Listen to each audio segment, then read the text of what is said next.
په واتس اپ کې به تاسو ته د ناشنا نمبرونو میسج چې دی دا به هم نه راځي، لکه تاسو هغه نمبر چې دی هغه بلاک کولی شئ. چې کم تاسو غواړئ نو د هغو میسجونه به راته راځي، چې کم تاسو نه غواړئ نو د هغو میسج به راته نه راځي. داسې نور څه اپډیټ دي چې هغه هم په واتس اپ کې یوځای شوي دي، هغه سره هم په دې ویډیو کې شیر کوم. د هغې لپاره چې دی ویډیو به پوره ګورئ، یو لایک شیر کمنټ چې دی ویډیو له به لازم ورکوئ. بل دا ویډیو معلوماتي نه ده، تاسو راخلئ مخکې شیر کوئ چې نورو کسان ته هم ورسي، ځکه واتس اپ چې دی نن سبا د هر یو کس سره په موبایل کې چې ټچ والا موبایل نو په هغې کې به واتس اپ لازمي. بل دا د واتس اپ والا کوشش هم دا دی چې موږ خپل استعمال کوونکو ته اساني جوړه کړو. نو هغه اوس دا اساني جوړه اکثر ناشنا کسانې موږ ته میسجونه کوي، لکه نمبر زموږ سره نه سیو او هغه میسجونه کوي. نو موږ اکثر هغه نمبر چې دی بلاک کوو. نو په واتس اپ کې به اوس داسې یو سیټینګ دی چې هغه به یوځای کېږي چې هغه تاسو آن کوئ، نو بیا به تاسو ته د ناشنا نمبرونه میسج چې دی دا به نه راځي. د ټلیفون خو پکې یوځای شوی دی چې ناشنا کس چې دی تاسو ته ټلیفون کوي نو د هغه ټلیفون به تاسو ته نه راځي، لکه هغه ټلیفون به سایلنټ کېږي. نو په هغې باندې زموږ ویډیو شته، هغه ویډیو تاسو کتلی شئ په یوټیوب کې مظلومیار اوفیشل چې دی دا سرچ کړئ، زموږ د یوټیوب چینل به راته راشي، نو هغه ویډیو تاسو کتلی شئ. که ناشنا کس تاسو ته ټلیفون کوي نو هغه به سایلنټ کېږي. اوس چې تاسو ته ناشنا کس میسج کوي نو هغه میسج چې دی هغه به تاسو ته نه راځي چې هغه آپشن تاسو آن کړئ. بل لا په واتس اپ کې یو بل اپډیټ دی چې هغه هم یوځای کېږي، د پین آپشن دی.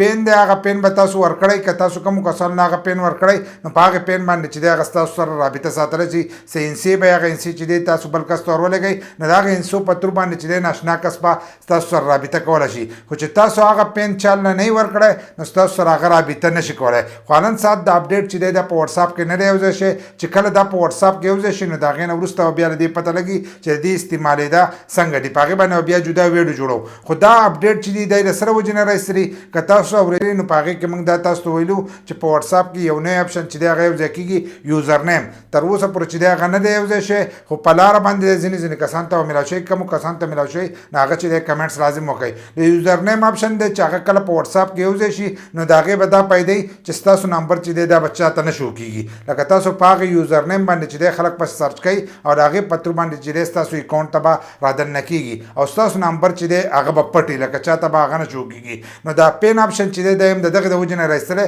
که ستاسو یوزر نیم څوک معلوم کړي او ستاسو سره رابطه کوي نو چې دغه پین والا تاسو ورکوئ نو هلو به هغه ستاسو سره رابطه کوي. بل دا د ناشنا نمبر چې دی کم نمبر ستاسو سره نه سیو او تاسو ته میسج نه راځي نو دا هم د دغې لپاره رایستلی دی چې ناشنا کسان چې دی هغه تاسو ته میسجونه به هم نه کوي. بل لا که تاسو ته کوي نو د هغې لپاره به ستاسو دپاره یو پیني هغه پین چې ته هغې کس له ورکوي نو د هغې په تور باندې به هغه ستا سره رابطه ساتي او په لږ وخت کې چې دی دا اپډیټ به هم یوځای شي او د یوزر نیم د اپډیټ چې دی دا به هم یوځای شي چې بیا به ستاسو نمبر چې دی دا به نورو کسانو ته نه شو کېږي. دا چې دی د ډېر مخکې نه هغه ولي چې دا موږ په واتس اپ کې یوځای کوو، خو تر اوسه پورې یوځای نه کړو. په یو څو ورځو کې تاسو څه کوئ دغه اپډیټ به یوځای شي، نو دغه سره به ستاسو نمبر هم پټ شي او د ناشنا نمبرونه چې کم تاسو ته میسجونه راځي، ټلیفون چې راځي هغه الریډي یوځای شوی دی او میسجونه چې دي دا بیا تاسو ته نه راځي.